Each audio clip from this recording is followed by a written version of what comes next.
पुण्यासह देशातील अनेक शहरात सीबीआयने छापेमारी केलेली आहे। पुण्यात केलेल्या कारवाईत 10 जणांना अटक करण्यात आली आहे। सायबर गुन्हेगारी नेटवर्क विरोधात केंद्रीय तपास यंत्रणांनी ही मोठी कारवाई केली आहे। पुण्यासह हैदराबाद, अहमदाबाद, विशाखापट्टणम मधून 26 जणांना अटक करण्यात आली आहे। सायबर गुन्हेगारी नेटवर्क विरोधात केंद्रीय तपास यंत्रणा आता कामाला लागलेली आहे आणि या अंतर्गत या छापे टाकण्यात आले। ज्ञानेश्वर चौतमल आपले प्रतिनिधी आपल्याला पुण्याहून अधिक माहिती देत आहेत। ज्ञानेश्वर,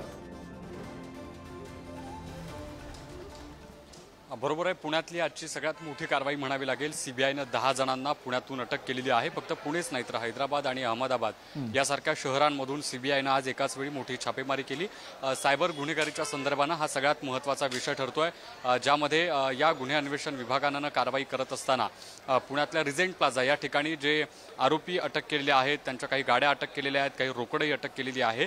सायबर फ्रॉड हा सध्या अत्यंत महत्त्वाचा विषय म्हणून चर्चेला जात असताना पुण्यात अशा पद्धतीने 10 या केसमधले आरोपी अटक होणं ही मोठी गोष्ट आहे, मोठी कारवाई आहे।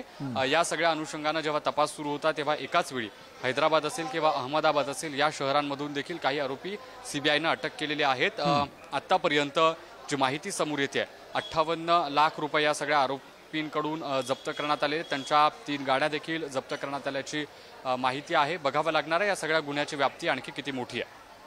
ज्ञानेश्वर, या सगळ्या मागचे नेमके कोण काही गुन्हेगारांची किंवा आरोपींची नावं समोर आली आहेत का? यामागे काही इंटरनॅशनल किंवा नॅशनल मोठं नेक्सस आहे का? कारण पुण्यासह अनेक ठिकाणी छापेमारी झाल्याची माहिती आहे। बरोबर आहे। देशातल्या वेगवेगळ्या भागांमधल्या आरोपींवरती सीबीआयची नजर होती। या सगळ्या आरोपींनी कॉल सेंटरच्या माध्यमातून वेगवेगळ्या लोकांना आत्तापर्यंत फसवलं होतं आणि कॉल सेंटरच्या अशा वेगवेगळ्या ठिकाणी जे फोन करणारे आणि लोकांना फसवणूक करून ऑनलाईन फ्रॉड करणारे जे लोक आहेत त्यांचा यामध्ये समावेश आहे, ज्यामध्ये पुण्यात जे 10 आरोपी अटक केलेत। अगदी काही वेळापूर्वी ही कारवाई झालेली असल्यानं अद्याप त्यांच्या नावाचा तपशील जरी समोर आलेला नसला तरी त्यातल्या आरोपींचा जो आकडा आहे तो आपल्याला समजलेला आहे आणि यासोबतच देशातल्या वेगवेगळ्या शहरांमध्ये अशा पद्धतीची एकत्र ही कारवाई झाल्याची माहिती मिळते। धन्यवाद ज्ञानेश्वर, तुम्ही दिलेल्या माहितीबद्दल।